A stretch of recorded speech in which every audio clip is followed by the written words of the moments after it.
Omar Ndaw ak mbooleem ñi mu àndal di ci teg monsieur le sous-préfet di ci teg préfet di ci teg waa gendarmerie mu ngi leen di gërëm yéen ñëpp di leen wax bismillah fii ci Maka Yop di ci teg mbooleem chef du village yu fi teew yëpp nee na mu ngi leen di sant di leen gërëm te rafetlu seen teewaay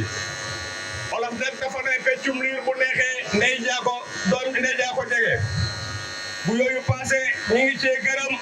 suñu grand de Ousmane Sarr bi nga xam mooy wàllu communication ndaxte bu dul toog moom affaire bi du leeree nii. ndaxte kenn mosu ko cee jox benn dam tam bi mu commencé ba léegi fu mu toll mi ngi jàllale communiqué yi di ci gërëm SONES bi nee na SONES bi gis na seen taxawaay ñoom ñëpp kenn ku ci nekk gis na sa taxawaay seen taxawaay rafet na di ci teg mbooleem notable yi nga xam ne ni ñëw nañ fi yëpp sama papa nee na mu ngi leen di gërëm gis na seen taxawaay da rafetlu bés bii nga xam ne nii ci la Sénégal moom boppam ñëpp war nañ koy rafetlu war koy feete ndaxte kat bés bii la ñu génne suñu buumu njaam ci suñu baat bon nag bépp citoyen bu nekk ci réew mi doom du mag du jigéen attention di ci tegi nag imaam yi ak chef de village bi mais imaam yi mu ngi leen di beral nuyoo di leen sant di leen gërëm di leen wax rafetlu seen teewaay fii ci Maka Yop di leen wax bisimilah seen teewaay rafet na. moo ngant feeñu ko mu yoonu tukki wu xam ne wu jàmp la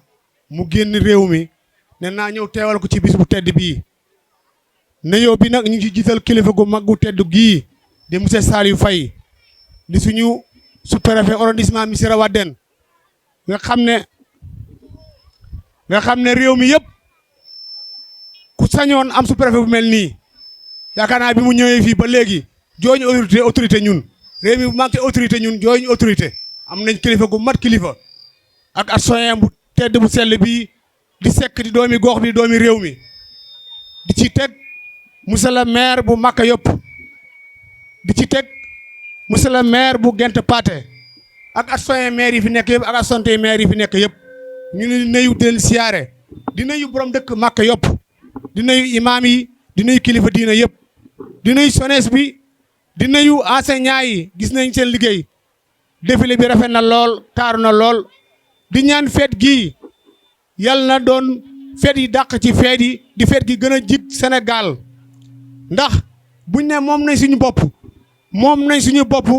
waaye dafa am lu ñu dese lu bëree bëri kon war nañuy góorgóorlu bu baax a baax ba ñi fi njëkkoon ba xeexal ñu ba ñu am suñu bopp ñu fexe ñun ñu fi dese ñun itam yore na leef bi ñu góorgóorlu ba bu ëllëgee ñu fiy bàyyi ñoom itam bu ëllëgee duñu am gàccee ne suñu kilifa yi lii lañ fi defoon ndax ñi fi njëkkoon xeex nañ fi xeex bu xam ne wax dëgg yàlla moo tax tey ñu tal li ñu tal nii kon ñun itam ñu góorgóorlu bu baax a baax dafa am nag lu fi mag ñi bàyyi woon te mu bëgg a jeex ci réew mi muy mbañ gàcce moo tax tey xale yi lu bëree bëri mu dox suñu diggante ak yeneen réew yi ba ñu ciy roy ba jikko yu bëree bëri di yàqu kon nañu góorlu ba li ñu fi mag ñi bayoon ñi sàmm ko ba ëllëgee ndaw yi ñuy wutu ëllëg ñu am ci lu ñu ngëpp. de jiital nuyoo bi monsieur le sous-préfet Saliou Faye ñu ngi lay nuyu bu baax de la remercier de teg mboole seen ki nga xam ne moom teew nga ci baas bi maa ngi leen nuyu de la sant de la gërëm wante nag yaakaar naa présentation bi duma ci sori lool du ñàkk rek li nga xam ne moom gannaaw ñëw naa il faut ma jël kàddu wante nag maa ngi fi ànd ak ki nga xam ne moom mooy suma jawriñ mooy suma lépp la ku ñu wax ne suma deuxième adjoint Amadou Niass mi nga xam ne moom mu ngi ci base bi maa ngi ko nuyu de la ko sant ndax wax dëgg la bu ma ñëwutoon ne dana doy xam naa ne lépp li ma fi taxaw dana ko taxaw wante nag bis bii képp ki nga xam ne moom yaa ngi wer te nga tal bu ñu ko wootee da nga ci war a woy loolu moo tax tey ñu teewe fi wante dama doon jéggalu ci tardement bi maa fi waroon njëkka monsieur préfet maa ngi jéggalu ci tardement bi dama ko sakku maa ngi nuyu population Gent Pathé ñëpp maa ngi leen sant de leen gërëm gis naa leen maa ngi ñaan yàlla bi nga xam ne moom may nañ lu ñu fekke ko ren ñu fekke ko déwén fekkee déwén daqal ñu ren asalaamaaleykum wa rahmatullahi taala wa barakaatu. moo ngi sant ko moom itam taxaw ci gërëm ko bu baax a baax xamul lenn lu mu ci wàññi déedéet man defe naa ne bi ma koy mujj dégg foog naa ne yàlla dëppale suñuy xol bañ man di ko def defet bu gën a rafet biñ koy def feneen fiñ ko def rek ñëpp ñaan dem teewee ji ko fekkee ji ko feetee ko. L'adjoint au sous-préfet de Missirah Wadène, monsieur le maire de la commune de Makayok, monsieur l'adjudant Dieng, adjoint au commandant de la brigade de gendarmerie de Koungheul, monsieur le chef de village de Makayok, messieurs les maires de Ngent Pathé et Missirah Wadène,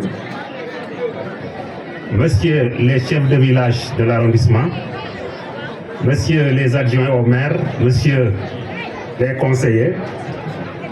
messieurs et madame les chefs de services techniques locaux,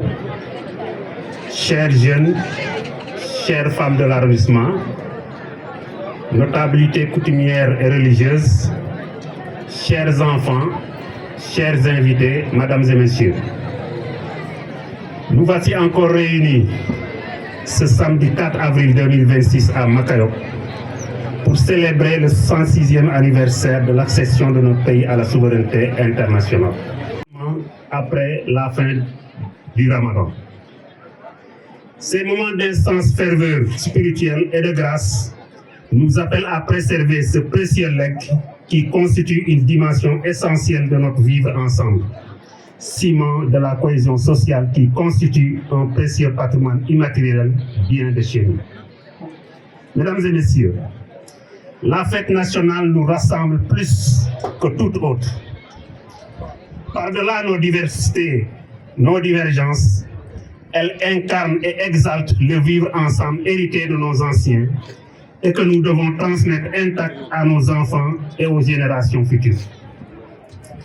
Le 4 avril est la fête des forces de défense et de sécurité, mais également la fête de la jeunesse, des femmes, mais aussi des enfants. La célébration de la fête de l'indépendance, qui commémore en effet la lutte pour la liberté, est une fierté pour des millions de Sénégalais, notamment pour les populations de l'arrondissement.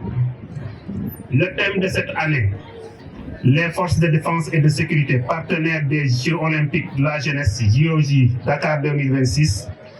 témoigne de l'importance que l'État accorde à la jeunesse et à ce rendez-vous de communion des jeunes du monde entier dans notre pays. En dehors des forces de défense et de sécurité,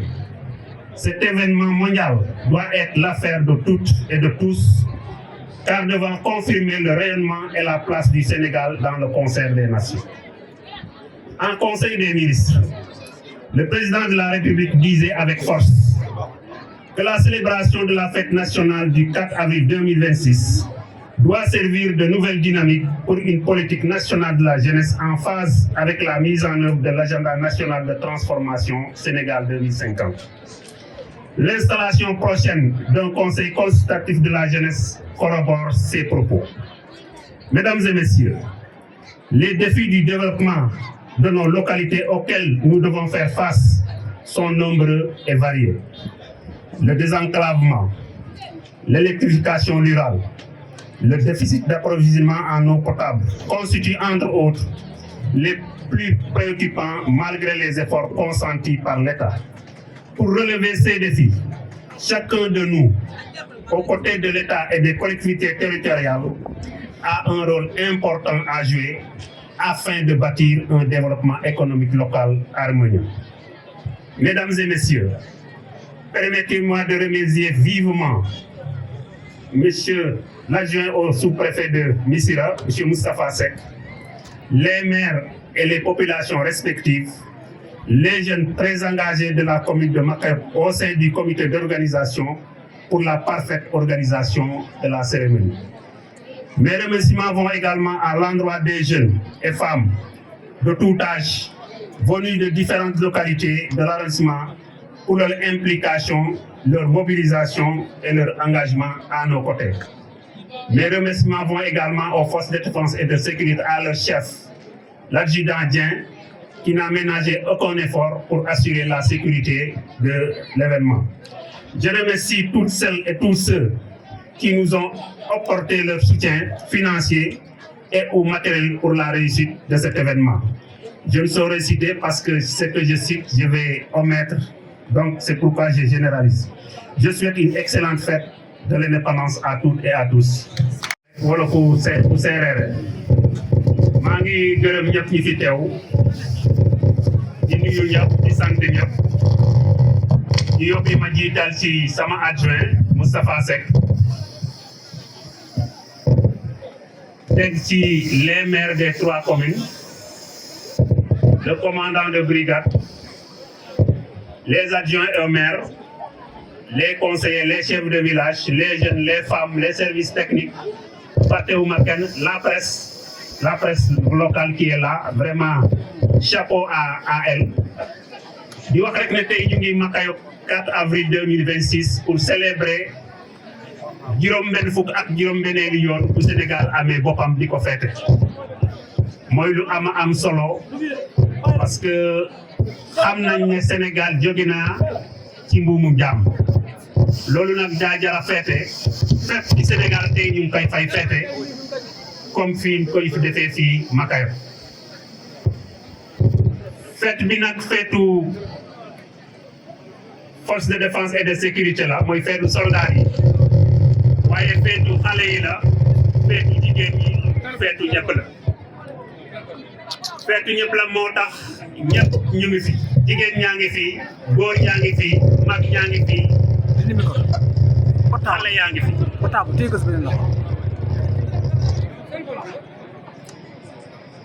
Loolu moo waral ñu daje fii à Makayo pour célébrer fête nationale de l'indépendance. Ñëpp teew nañ vraiment ñetti comme ñëpp teew nañ moo jox solo bés bi. Chaque année nag day te am thème boo xam ne dañ koy waxtaanee mooy thème ren bi ñu jagleel ko force de défense et de sécurité mooy soldats yi njàppale yitte bu ñu war a am ci événement bu war a xew Sénégal 2026 bi mooy fête boo xam ne day dajale xale yu nekk ci àdduna bi yëpp ñu ñëw fii pour tàggatu. Loolu lu am solo la. Chef de l'État nag wax ci lu am solo mooy xale yi war nañ ci góorgóorlu jàpp ci ba mu am solo parce que nañ fàttale ko bu leen ci Afrique mu accueillir Jeux olympiques de la jeunesse. Première fête bi nga xam ne mu ngi koy organiser ci Afrique Sénégal moo koy dalal loolu lu am solo la. Kon ñun la jeunesse war nañ ko mérité woo mooy jàpp ci mérité woo mooy liggéey ci mérité woo mooy wax ci mérité woo mooy wasaare ko ba ku nekk dégg ko lim ci war a def mu def ko ci. Di gërëm ñi nga xam ne aussi dugal nañ seen loxo ci fête bi. Ma beral loxo nag jigéen ñi nga xam ne ñu ngi woon fii di feetewu di fecc di naan alors que ñoom ñu ngi fële di liggéey doo xam ne buñ ci pare pël yi ak tukulóor yi diñ ci mer. Ñooñu aussi vraiment ñu ngi leen ci gërëm bu baax a baax. Di gërëm comité d'organisation bu ma ne comité d'organisation rek commission yëpp ci la. Comité d'organisation bi kenn maa ko jiite. ànd ci ak jeunesse arrondissement bi mais surtout jeunesse Makayo parce que Makayo la xewee taxawaay bi gis nañ ko maa ngi doon wax ci sama mujjanteelu réunion bi ne jigéen yi moom amul tiitaange ci ñoom waaye xale yu góor yi moom dalagul xel. Heureusement waxoon nañ ma ne préfet dina dal xel sa xel dina dal effectivement sama xel dal na mais daa am lu des nag buñ ci paree rapporteur bi mooy Diallo waxoon na ko mooy balaa ñu fiy jóge ñu defar lépp. Di am kontaan nag di gis ne nit ñaa ngi doon naan mais am na ñoo xam ne ñu ngi woon wër di jël mbuus yi parce que cet aussi ci la bokk. Loolu point bu ma marqué la maa ngi leen ci gërëm bu baax a baax la jeunesse bi nga xam ne jàpp nañ ci loolu. Di gërëm les maires bu ma la waxee les maires c'est le conseil municipal ci appui bi nga xam ne indi na ko moo tax fête bi tolloo nii. Di gërëm ñëpp di gërëm xale yi surtout les élèves yi nga xam ne ak ñi nga xam ne participé nañ ci défilé bi mooy lu am solo parce que fête bi ku ne war na cee gis boppam mais du ma fàtte ñi nga xam ne jàpp nañ ci fête bi su ma limee ma juum mais ku ci def dara rek xam nga ku ci deful aussi amoon nga yéene def yal na la yàlla may prochainement loo ko defee maa ngi leen di gërëm vraiment di leen sant bu baax a baax jërë ngeen jëf.